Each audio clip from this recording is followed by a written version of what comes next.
قومی آواز کے ناظرین خوش آمدید۔ پاک بھارت ممکنہ جنگ کے سائے منڈلانے لگے۔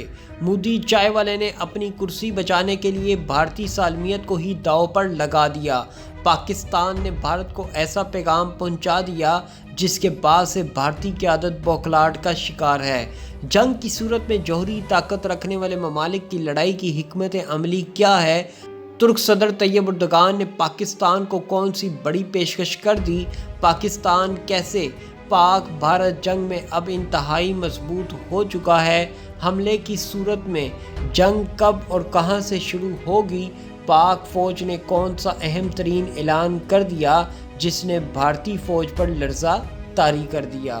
دوستو، ویڈیو میں آگے بڑھنے سے قبل اگر آپ نے قومی آواز کو ابھی تک سبسکرائب نہیں کیا تو اسے سبسکرائب اور بیل آئیکن پر کلک ضرور کریں، کیونکہ یہ میری اور آپ کی نہیں بلکہ پوری قوم کی آواز ہے۔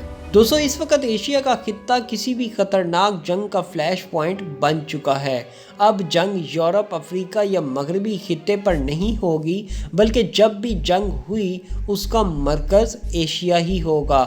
دوستو، آذربائیجان آرمینیا جنگ کا ماڈل اب بھارت پر اپلائی ہونے جا رہا ہے۔ جس طرح ترکی نے آذربائیجان کے ساتھ مل کر آرمینیا سے قبضہ کیے ہوئے علاقے ناگورنو قراباخ کو فتح کروایا تھا، بالکل اسی طرح اب ترکی پاکستان کے ساتھ مل کر مقبوضہ کشمیر کو فتح کروانے جا رہے ہیں۔ اور یقین کریں، اس وقت پاکستان صرف ایک بہانے کی تلاش میں ہے۔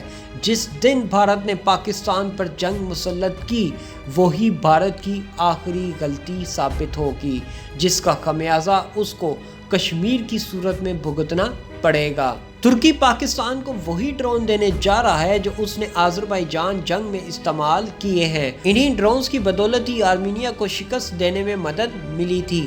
اب ترکی یہی ڈرونز پاکستان کو دینے جا رہا ہے۔ پاکستان کی طرف سے ممکنہ بھارتی حملوں سے متعلق دنیا کو آگاہ کر دیا گیا ہے۔ اب اگر بھارت نے یہاں کسی بھی قسم کی احمقانہ حرکت کی تو یقین کریں اب یہ بھارت کی آخری غلطی ثابت ہوگی۔ اس کے بعد چین، پاکستان، ترکی مل کر بھارت کا نام صفحہ ہستی سے ہی مٹا دیں گے۔ قدرتی وسائل اور دیگر مسائل سے متعلق بات کی جائے تو یہ خطہ انتہائی اہمیت کا حامل ہو چکا ہے، جہاں پاکستان اور چین جیسے ممالک پائے جاتے ہیں اور تینوں ایٹمی طاقتیں ہیں۔ ایک طرف بھارت چین کے خلاف جنگ کی تیاریاں کرنے میں مصروف ہے تو دوسری جانب ملک کی بڑی شخصیت نے پاکستان اور بھارت سے متعلق جنگ کی پیش گوئی کر دی ہے، جس کے بعد عوام کے دلوں میں جنگ سے متعلق سخت تشویش پائی جاتی ہے۔ اس پیش گوئی میں بہت سے تہلکہ خیز انکشافات کیے گئے ہیں۔ بات یہیں پر نہیں رکتی، مزید اس بارے میں بھی پیش گوئی کی گئی کہ جنگ کے بعد دونوں ممالک میں کیا سما ہوگا۔ پیش گوئی میں آئندہ چند ہفتوں کو بہت حساس قرار دیا گیا ہے۔ کہا جا رہا ہے کہ انہی چند ہفتوں میں دونوں ممالک ایک دوسرے پر میزائلوں کی بارش بھی کر سکتے ہیں، جس سے صاف ظاہر ہے کہ اب پاکستان اور بھارت کے درمیان حالات سنگین تر ہو چکے ہیں۔ اس جنگ کے بعد پاکستان کی ترقی کا فیز شروع ہو جائے گا۔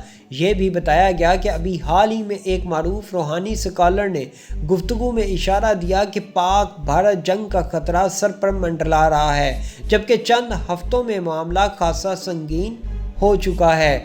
پیش گوئی سن کر آپ بھی حیران ہو سکتے ہیں کہ اس وقت جنگ کا ماحول تو بالکل نہیں، تو پھر یہ کیسے ہوگا؟ آپ کو بتاتے چلیں کہ ایک دو دنوں کے اندر حالات جس تیزی سے بدلے ہیں، بھارت کی جانب سے LOC اور ورکنگ باؤنڈری پر بھرپور اشتعال انگیزی کی جا رہی ہے اور شہری آبادی کو بھاری ہتھیاروں سے ہی نشانہ بنایا جا رہا ہے۔ ISPR کی جانب سے بھارت کی جنگ بندی معاہدے کی خلاف ورزیاں بھی سامنے آ رہی ہیں۔ دوستو، DG ISPR نے ایک پریس کانفرنس کرتے ہوئے بھارت کے ناپاک ارادوں کا کچا چٹھا کھول دیا۔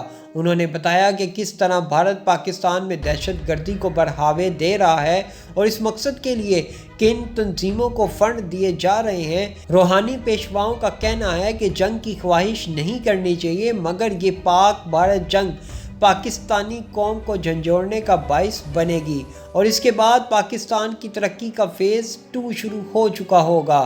روحانی پیش گوئیوں میں ٹائم فریم آگے پیچھے تو ہوتا رہتا ہے، اس کے بارے میں بتانا کہ یہ جنگ کب ہوگی، اس کے بارے میں بالکل ٹھیک پیش گوئی کرنا مشکل ہے۔ لیکن روحانی پیش گوئی کے مطابق اگر جنگ ہوئی تو نیوکلیئر نہیں ہوگی، روایتی ہتھیاروں والی جنگ ہی ہوگی۔ چند روز قبل بھارت کی جانب سے LOC پر بھارت کی جانب سے کی گئی اشتعال انگیز فائرنگ کے بعد پاکستان نے عالمی دنیا کے سامنے بھارت کے کالے کرتوتوں کی لمبی فہرست رکھی، جس میں بتایا کہ کیسے بھارت عسکریت پسند جماعتوں کے ساتھ مل کر پاکستان میں تخریب کاری کرتا ہے۔ پاکستان فوج کے ترجمان نے مختلف دستاویزات کو یکجا کر کے دعویٰ کیا کہ بھارت پاکستان میں کن علاقوں اور گروہوں کے ذریعے دہشت گردی کے واقعات کو مبینہ طور پر بڑھاوے دے رہا ہے۔ شاہ محمود قریشی نے اس موقع پر کہا کہ ہمیں اکثر ثبوت پیش کرنے کا کہا جاتا ہے، تو آج ہم تمام ثبوت یکجا کر کے بھارت کے خطرناک عزائم کو سامنے لا چکے ہیں۔ دوسری جانب director general ISPR general Babar Iftikhar نے بھارت کے کالے کرتوت تفصیل سے بتائے۔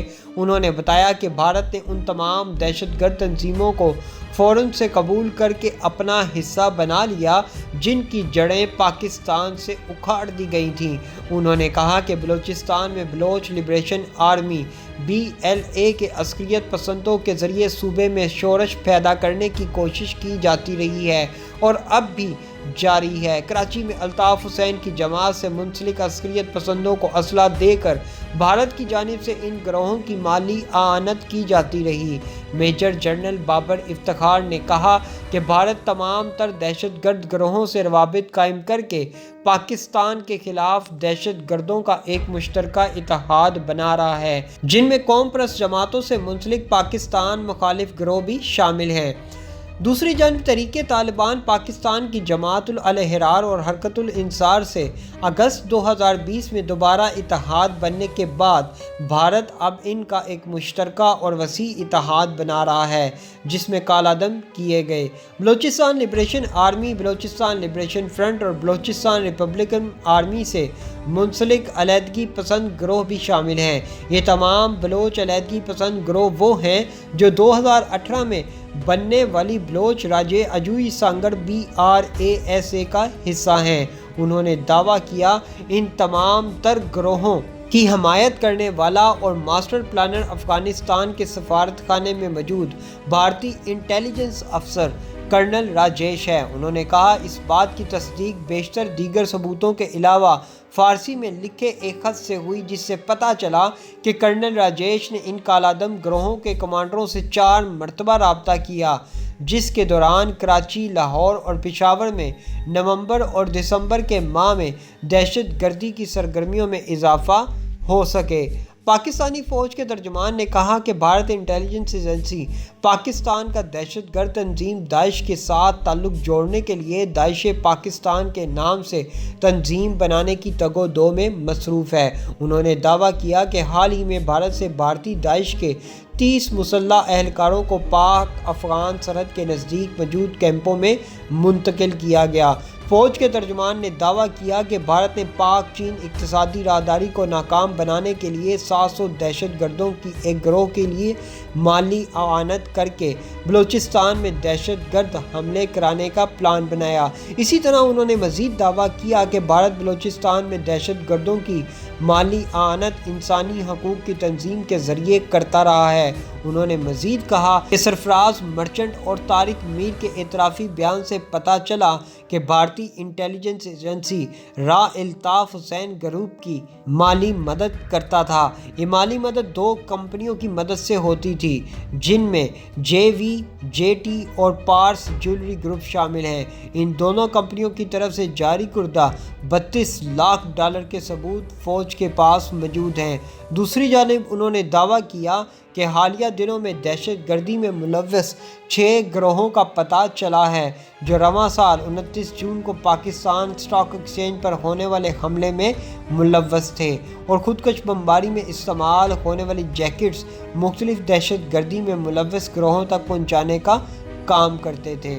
ایسی مزید معلوماتی ویڈیوز دیکھنے کے لیے قومی آواز کو سبسکرائب اور بیل آئیکن پر کلک ضرور کریں، کیونکہ یہ میری اور آپ کی نہیں بلکہ پوری قوم کی آواز ہے۔